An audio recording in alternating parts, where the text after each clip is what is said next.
Keto versus intermittent fasting.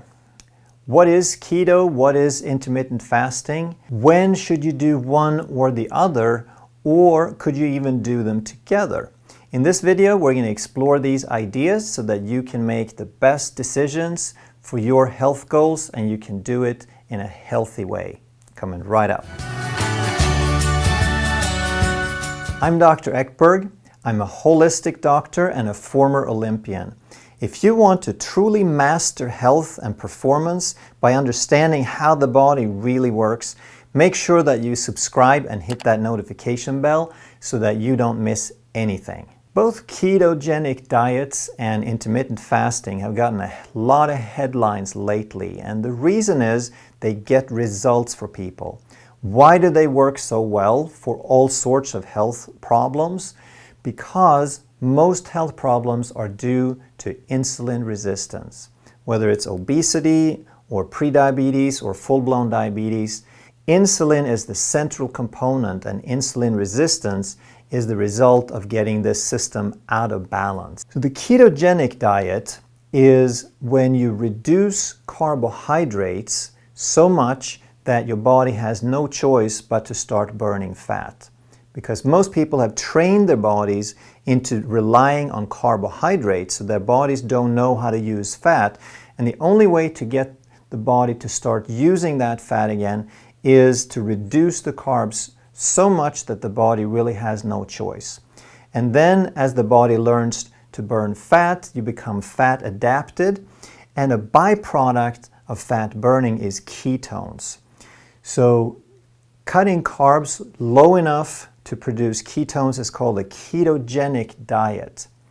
And it's a measurable physiological state. You can do a urine test, you can do a blood test, and you can see if you have ketones to a significant degree, then you know that at that point you're burning fat. So that's a good thing. And once you start burning fat instead of carbs and you lower the carbs, there's less need for insulin, so you reverse insulin resistance. Same thing with intermittent fasting, because the only thing that cuts carbohydrates more than the ketogenic diet is fasting, meaning you don't eat at all for a period of time. So these two concepts really go hand in hand. And it's a very good idea to use the two together.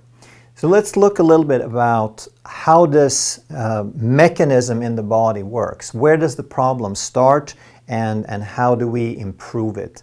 So if you eat food, any kind of food, then your body gets more resources, and it can use the resources for fuel, or it can store some of them for later use, or if you eat something that has building blocks, your body can build new tissue. So the most blood sugar, the most insulin response you can get is by eating carbohydrates. Any food you eat will give you some insulin response, but carbohydrates give you the most because carbs are absorbed very quickly. They raise blood sugar quickly. And when blood sugar goes up very quickly, then we need insulin to lower the blood sugar again. So we get a large spike of insulin. The more blood sugar rises, the bigger the spike of insulin. And of course, this happens more the more refined the carbohydrate is. So the worst would be pure glucose and pure sugar and refined grains, refined starches, because when they're refined, they're broken down to smaller particles, smaller components, so it's very, very quick for the body to absorb them, and that's a problem. Fast absorption causes high insulin spikes, and insulin is a storage hormone. It's an anabolic hormone. Why do we have it? Because the body goes through periods of feast and famine. Sometimes there's plenty, sometimes there's not so much. So when there's plenty, it's a good idea to put some away for the times where we don't have so much. So when you have plenty, your body first says, let's build and repair the stuff that needs repairing. And the second says, Second thing it says is, let's put some away for another day.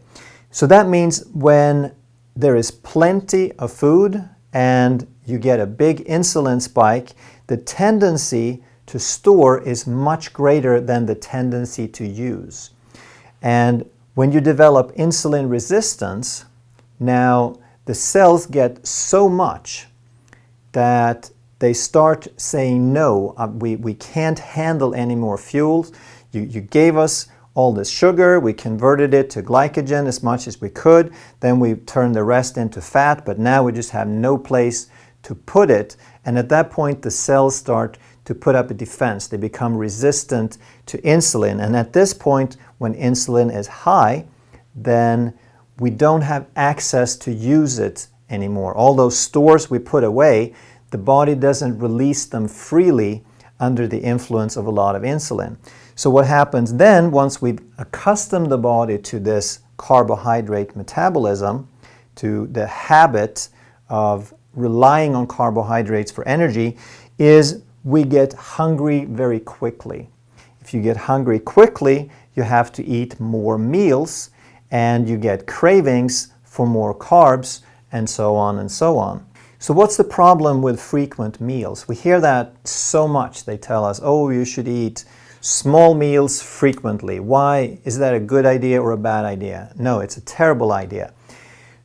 Every time you eat anything, it's to some degree a message to trigger insulin and to increase storage.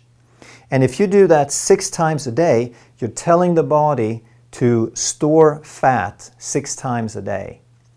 And then you get more and more cravings, and what do you crave? You crave carbohydrates because they're absorbed the fastest, they can get your blood sugar back up the fastest, and now you get stuck in a loop where you're storing more and more, you're burning less and less, you're eating more frequent meals, you're telling your body often, several times a day, 4, 5, 6 times a day, to store more carbs as fat. On the other hand, if we eat a different kind of food, if we eat fat and protein, if we eat fatty meats and non-starchy vegetables and butter and full-fat dairy and fish, then this food is absorbed much, much slower.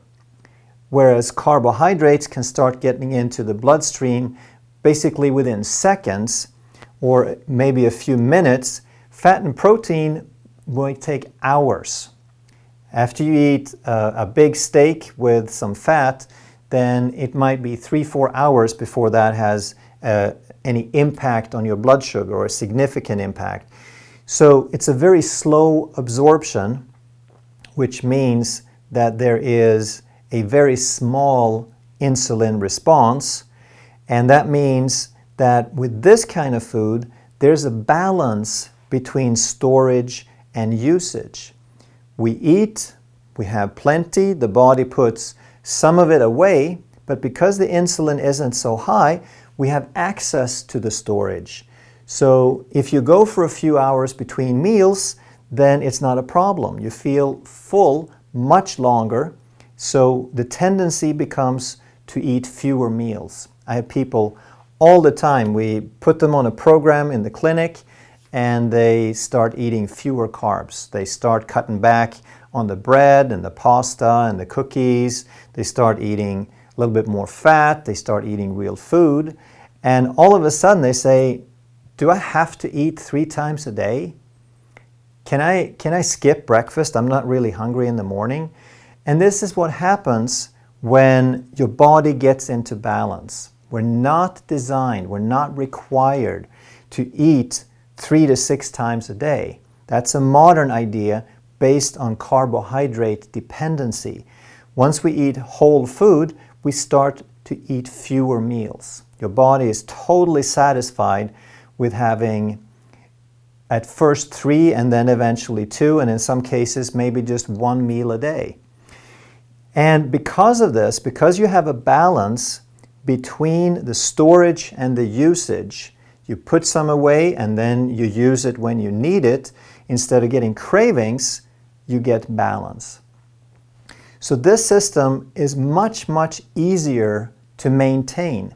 It is easier on the mind. It's easier on the hunger because you're balanced. You don't get out of control. You don't have blood sugar swings. So keto and intermittent fasting fits right into both of these systems. And what I would suggest is you do this gradually, because it's not that you can't do it fast. It's not that you don't get great results. But if you truly want to make long-lasting changes, if you want to do things that you can continue for the rest of your life, and why wouldn't you? If something gets you healthy, then of course you want to do it the rest of your life. Then you want to create habits around this. You want to take out one type of food and create a habit around a healthier type of food until that becomes the norm, until it doesn't feel strange.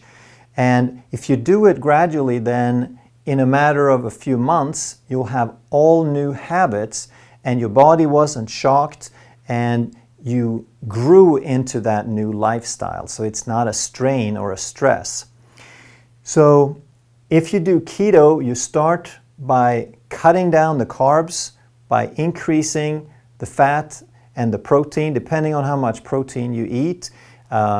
Protein shouldn't be too high because that also triggers insulin, but different people do well on different amounts of protein. So some people who are very insulin resistant, they might want to cut their protein down quite a bit, maybe in the 15-20% range, where others who are maybe leaning more toward a carnivore diet, if they do well on that, they might go a little bit higher on the protein. And intermittent fasting fits right into this as well, because intermittent fasting is when you go longer between meals. So the opposite of intermittent fasting is 6 meals a day. When you eat every time you get a chance, you top off your blood sugar a little bit. Your body never gets a chance to recover from that insulin resistance. With intermittent fasting, most people I would recommend is you start cutting carbs, increase fat, and skip snacks. Then you probably are at 3 meals a day, and then when you don't feel the need for 3 meals a day, you skip one of them. Typically, a lot of people have no problem skipping breakfast, but everyone's different, so play with it. Then you're at 2 meals a day. So now maybe you eat at 9 in the morning and 6 at night. So you have a 9-hour feeding window, and the rest is a fasting window. It's a 15-hour fasting window. Then you move it up and you eat at lunch and you eat at 6. Now you have an 18-hour fasting window. Then you might push it another couple hours. You eat at 2 and at 6. Now you have a 20-hour fasting window. So depending on what you need to do, you can push that window even further, and some people go into 24 hours, 36 hours, etc. And there's some benefits to that, but play with it and see what works for you. See where you feel the best. So the best way to do this, of course, then is to combine the low carbohydrate with the few meals. Some people can get away with medium to high carb and few meals. So I did a video on OMAD, 1 meal a day on a keto diet versus a diet with more carbohydrates. And some people can do that and feel great on it. So there's no hard and fast rule that says this is the way it is. I think for most people, it's probably a whole lot easier to skip meals the less carbs you eat, because the better fat adapted you become, the easier it's going to be to stretch that fasting window. But again, everyone is different, and I've had people comment and say, oh yeah, I had to do it with keto, or no, I feel much better when I do it with some carbohydrates. For most people, I think the low carb version is better. It's going to be easier.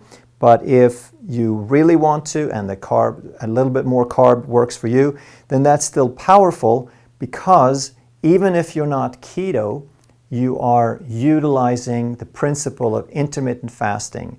Anytime you don't eat, you don't produce insulin and you allow your body to become more insulin sensitive. The worst, of course, is, as always, the official guidelines to eat high carb, to eat bread and pasta and whole grains, and to eat 6 times a day. That is a terrible idea if you are insulin resistant.